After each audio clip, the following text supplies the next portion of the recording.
name is Sigmund, and I bring you continuation of our lectures on public procurement.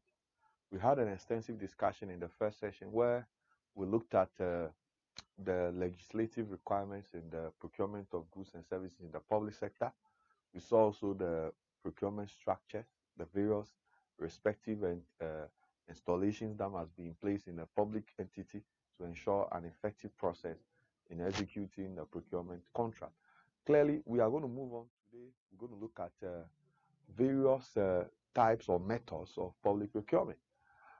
Basically, if you look at the procurement, we have a procurement for goods, works, and services. And the Procurement Act requires us to use either competitive tendering or single source method. Then when it comes to procurements of consultant also, we also require that we use both the competitive selection method as well as the single source method. Now, the Act further recognizes the situation where some procurement methods may be acceptable based on the contract terms, and in such cases, the Minister of Finance may approve the use of a framework contracting approach in that particular regard. So, please take note of this particular guidance before we take off, because as I've said here, for procurement of good works and services, they can be either competitive or single source method. For consultant also, the same apply. It could either be competitive or single source method. But as you said, the Minister of Finance may approve certain other methods which may be based on contractual terms. So take note of that. Then we can now look at the various types. Then for competitive methods, okay, a procurement entity shall procure goods and works by competitive tendering, except provided by the Act. Now, if procurement entities use any other method of procurement other than competitive method, then it shall be included in the records of the proceeding, and a statement of the grounds and circumstances on which it relied to justify the decision of the use of the other method should be used. So clearly take note of this. And our discussion here shall begin with looking at the various methods that are used for the procurement of goods, works, and services. When we are done with all of this, we shall also look at the methods involved in the procurement of consultancy services. For now, the aim is to have extensive discussion on the methods of procurement for the procurement of goods, works, and services. And the first one is the competitive ones, which we shall look at. Is the first competitive one is the international competitive tendering, which is usually called the ICT. Now here is an open competitive tendering, which is used and effective competition can be obtained exactly unless foreign firms are invited to tender. So for the international competitive tendering, we cannot have an effective competition exactly unless we obtain the help of foreign firms, or foreign firms are invited to tender. So the foreign firms are invited to deepen the competition among the tenderers. And usually this is always appropriate for high value or complex procurement, or where the supply of goods and services are of a nature and scope which is unlikely to attract local competition. So this is the first method, which is the competitive method of tendering. We call it the international competitive tendering. And we know that the reason for this is to ensure that foreign players or foreign firms are invited to tender. And as I said, it's for high value or complex procurement, and the supply of goods are of a nature which may not be likely to attract local competition. So we can look at the next one, which is called the ICT. The next one is the national competitive tendering. Under the NCT, firms are incorporated in Ghana and are openly invited to participate in the procurement of the proceedings. So generally, this does not consider the nationality of the local firm. So if you look at it technically, we are saying that we are looking at giving out the tender or inviting tenders for companies which are incorporated in Ghana. It's an open tender. But as I said, a foreign company may be incorporated in Ghana. So basically, it doesn't debar them because they may also file as part of the process. So they may be a foreign entity but incorporated in Ghana. So here they may also be asked to tender. However, the procurement entity may decide to consider only domestic suppliers. So in this invitation, once that is done, the procurement entity must decide, okay, to limit, or where the procurement entity decides to limit the proceedings to only domestic suppliers, they must notify the prospective tenders in the invitation document and must also provide the reasons or circumstances on which they relied to reach their conclusion. So Please take note of that. As I said, the challenge with the national competitive tendering is that it is for companies incorporated in Ghana. So foreign companies which are operated in Ghana could also participate.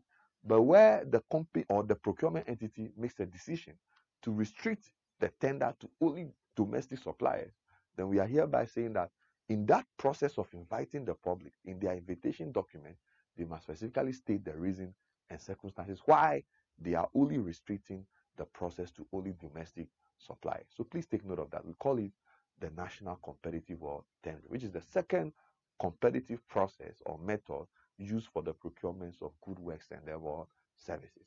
The third one is what we call the TCT, or they call it the TST, sorry.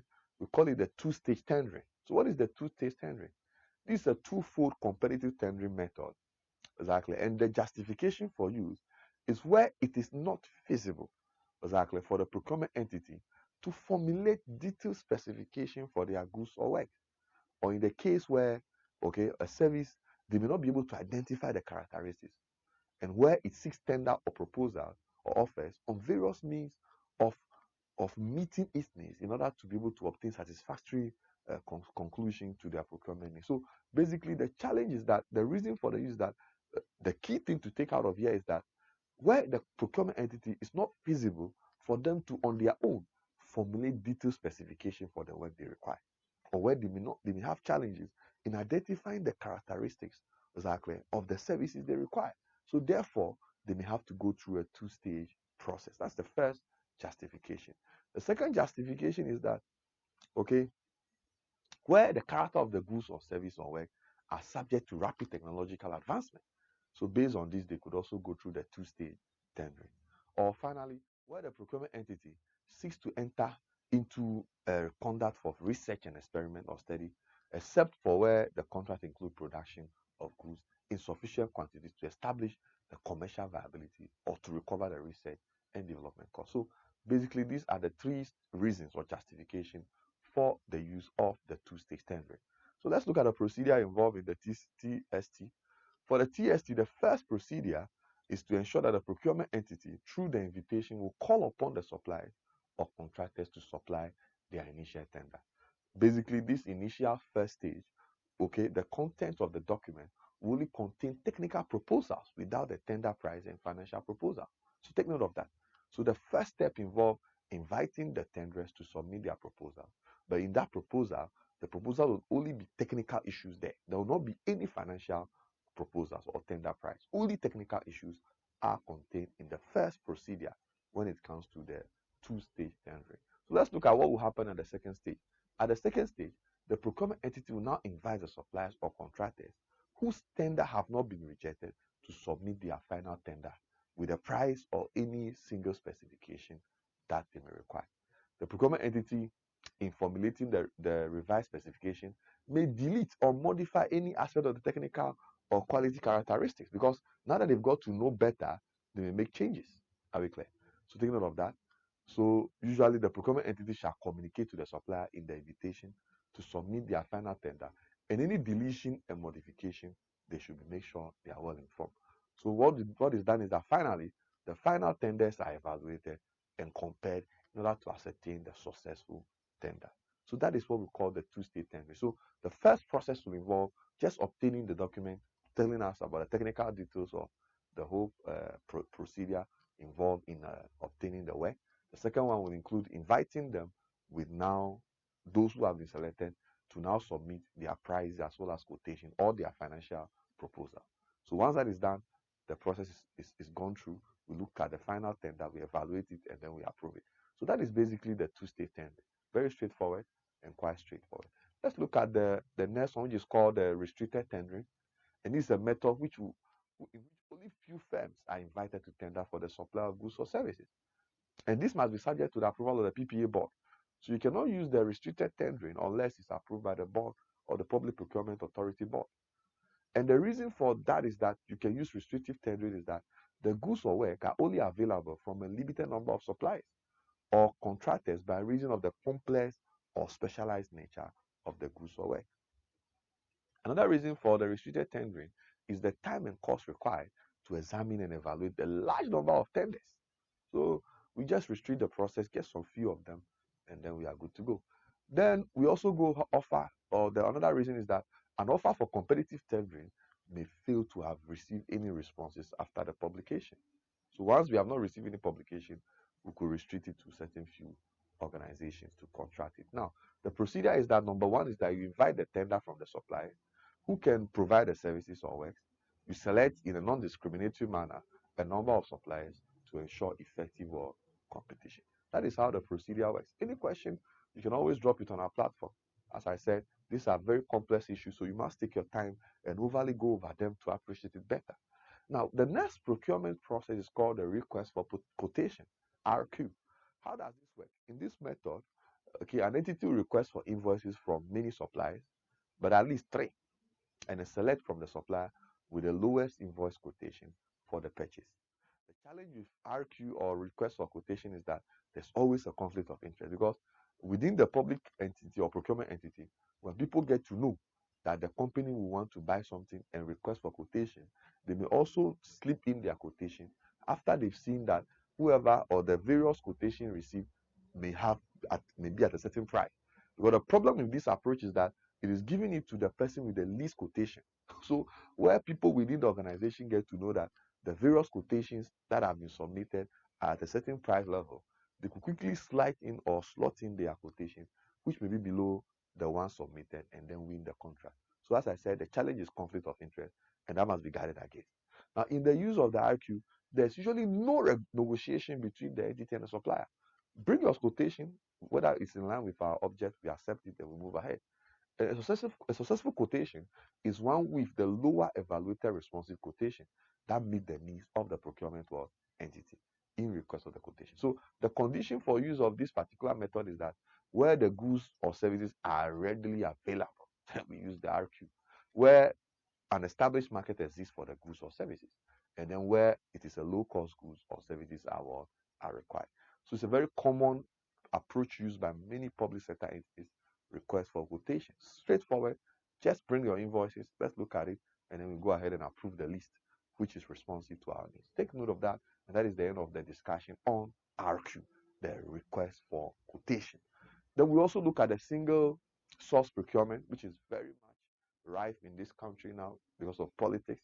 It's a non-competitive method of procurement, and its use is permitted under exceptional circumstances, only after the approval is granted by the PPA board. So, as I've said here, when it comes to the single source procurement, it must be approved by the public procurement board. Now, the Act allows that the PPA board will charge a fee for such approval. So take note of that. And this method allows for offering of a single supplier the goods or work.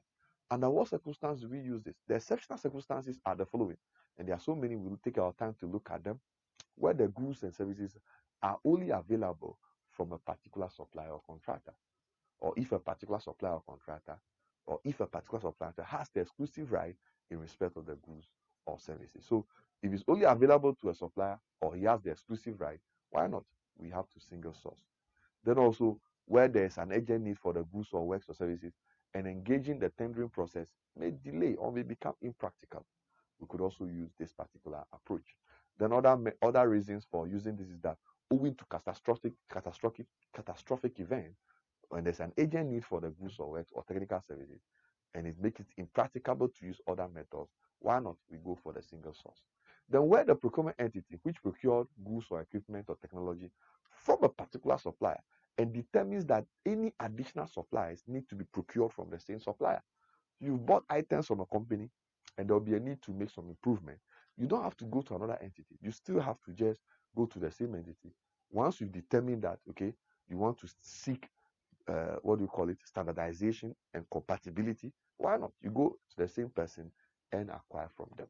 Then the next one is that the procurement entity seek to enter into a contract with a supplier for research, experiment, or development, except where the contract includes the production of quantities to establish commercial viability or recover the research development cost. So these are the reasons which may justify the use of single source sourcing. I'll advise you take serious cognizance of these issues because it's very examinable because of the challenge it has provided within the public sector.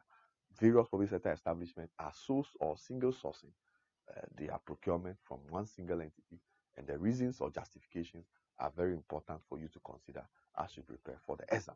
So let's take note of that. Now, we can now look at the other reasons why single sourcing may also be procured. So aside those five, we have other two here, which says that the procurement entity may apply this rule where it concerns national security and determines that the single source is the most appropriate. As I've said here, there are so many. As we've seen five already, these are other two. So also another reason why we may sole source is that where the procurement of a particular contract is necessary in order to promote a policy specified in the act. So if it's policy specified, why not? We can go for it. So these are the reasons that justify the use of the single source procurement. So these are the various methods that we could use whenever we want to procure goods or services. But there's another method which is called a framework consulting, which is mainly must be approved by the Minister of Finance, the board in consultation with the Minister of Finance, the board of people in consultation with the Minister of Finance. And what is this framework consulting? Now, it's a long-term agreement with a supplier or contractor and providers of a non-consulting services which set out the terms and conditions under which the specific procurement can be made throughout the terms of the agreement. To make this clear and understandable, the FC are generally based on a price that are either pre-agreed, predetermined at the call-off stage, and through competition or a process allowing that revision, allowing their revision without further competition. So, what is the understanding of this? So, before we go into a contract with you, we call all providers, we agree with you, we set a particular price, so that in future, anytime we call on you to provide such services, the price may have been predetermined or agreed. So we don't now need to go back altogether to now be deciding on what price to charge. So over here is pre-agreed prices or predetermined at the call-off stage, so that through competition we are able to settle on that, and there will not be revision exactly without further competition. So we are sure on the entity we want to procure from, and we set a particular price range, which can help us to be able to predict the trend for a particular period of time. So we call it framework consulting. It's a very important process, and as I said, this can only be used, under this method, the board of the PPA, in consultation with the Minister of Finance, introduces this method. Are we clear? So that is what we call framework consulting. Very important that we understand it. So these are the various processes involved or methods involved in the procurement of goods, works, and services. We can now look at how or the process involved in the procurement of consultants. Now, it's also very important, and this is a request for services which are of an intellectual or advisory nature, provided by firms or individuals who use their professional skills of study, to study, design, and organize specific projects, advise their clients, and also conduct training and transfer of knowledge. And this example of this will include feasibility studies, preparation of tender document, construction supervision, project management, reorganization, management advice. So many consultancy services could be procured by a public sector entity. And there are various, as I've already stated, we spoke about the process to ensure that we either use competitive or a single source method in the procurement of consultancy. So the various types are here. We have the quality and cost-based selection, the quality-based selection, as well as the least cost selection. The selection under fixed budget, selection based on consultation, qualification. These are all methods that an entity could use to procure a consultant under competitive bidding. Then the single source is also there, which is the SSS method. So let's go through now the various methods that could be used to procure a consultant. But normally, a procurement process for a consultant will follow the following. Here we'll be preparing what we call a term of reference, which is the objective for which they are supposed to engage, or consultant is supposed to be engaged to conduct their work. We'll prepare the cost and estimate and confirm the availability of budgeted funds. We'll advertise what we call expression of interest or preparation of short list of consultants. We'll also prepare and issue what we call a request for proposal. Then upon the receipt of the proposal, we shall evaluate all the technical proposal, evaluate the financial proposal, and the final evaluation will be done in according to the criteria stated in the request for proposal. Negotiation and award of contract follows. After that, we select the firm. So these are the 9 processes involved in the selection or procurement of a consultant. This is very normal, but as I've said, we can go to the specific ones and see how they work. So the various methods of procurement of consultant. The first one is the quality cost-based selection, and all these methods are competitive. Now, with the quality cost-based selection, we use the merit points score system. So technical capabilities and experience of consultant and personnel, and the quality of the proposal submitted in response to the terms of reference. So here we grade each of the consultants using a merit point score system. So if you score the point, you are the only consultant who is able to score the maximum point.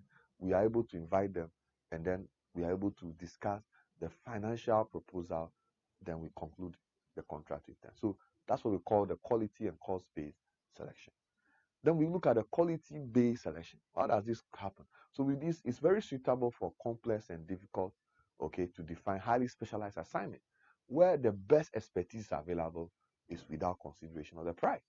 So in this case, only technical proposals are evaluated, with the winning tender being invited for detailed negotiation, to agree the price of the service. So with the QBS, it's suitable, as I've said, for complex and highly specialized assignment where it is difficult to define the precise terms of reference, and the required input for the consultant. So it's very difficult to determine that. So we use the quality-based system. Then the other thing is that it's also suitable for assignment that have long-term impact and in which the objective is to have the best expert available. Then also it's also useful for assignment that can be carried out in very different ways. One other company or consultant may say that we go this way, the other may say we should go in this other way. So very common with what we call management advice. So when it is in that manner, we advise that we use the quality-based selection. Then we can look at also the next one, which is called the selection under fixed budget. So here we use this, or it may be used where the assignment is simple and be clearly defined, and there's only a strictly limited budget available for the service. So consultants are invited to submit their best technical proposal within the fixed budget price. An award of contract is made to the highest scoring technical proposal. With this method, it's appropriate where the assignment is simple and can precisely be defined and the budget is fixed. Any financial proposal that exceeds the indicated budget should be rejected outright. Take note of that. So we call it the selection under a fixed budget. There's a budget for it. We select based on the budget. Let's look at the next one, which is called the least cost selection. Also, this method is also most appropriate to selection of consultant for assignment of standard routine nature.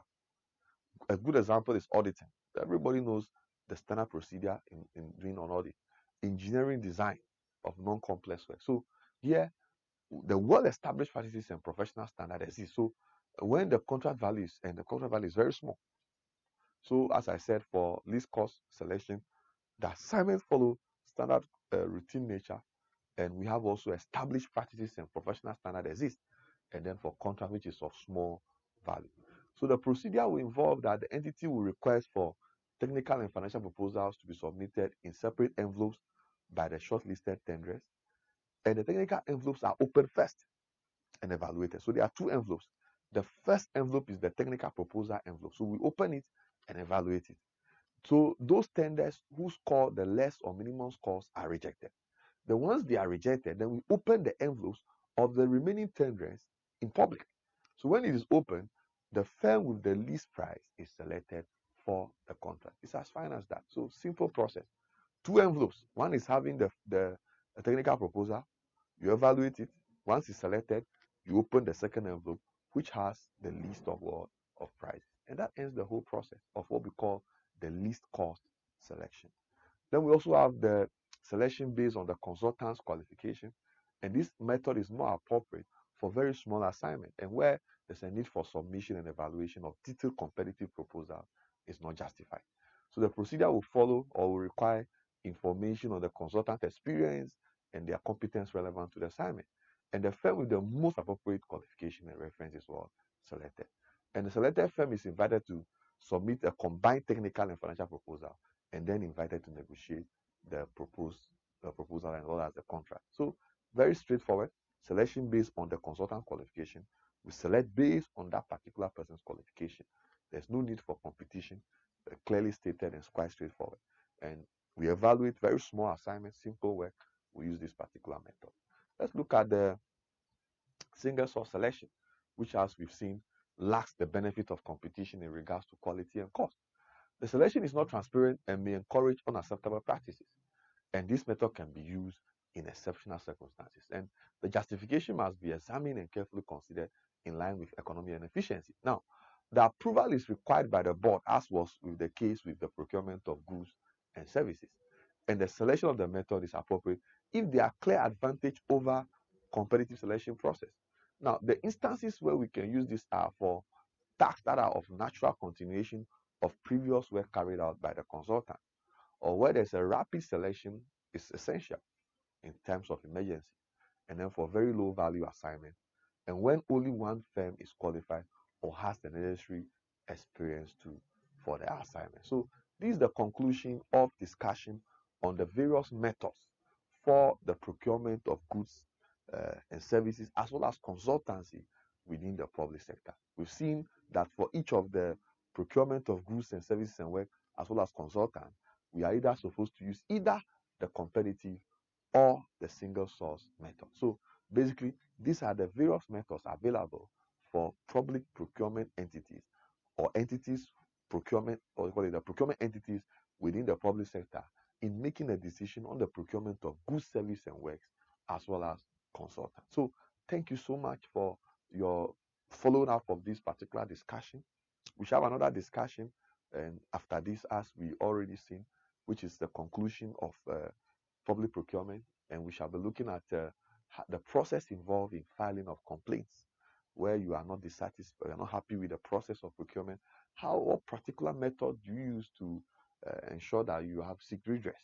So basically, that's the final discussion we shall be having for now on procurement, as I will engage you to watch all the videos on procurement to have a solid understanding of the issues we consider relevant for procurement. So this video has been dedicated to the methods of public procurement within the public sector for both goods, works, and services, as well as consultancy. Thank you so much, and see you in our next session.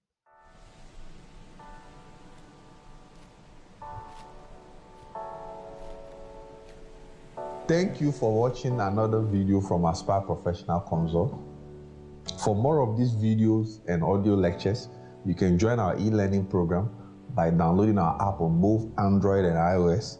For those of you who want to join our classroom lecture, you can also join us on both weekends and weekday, either at Kwabenya for the weekends and Accra Central at the Hockey Stadium for the weekday. And also, we give you an opportunity to buy books from our published house, that's Aspire Publication, by dialing the following numbers provided on your screen. Thank you, and see you in our next session.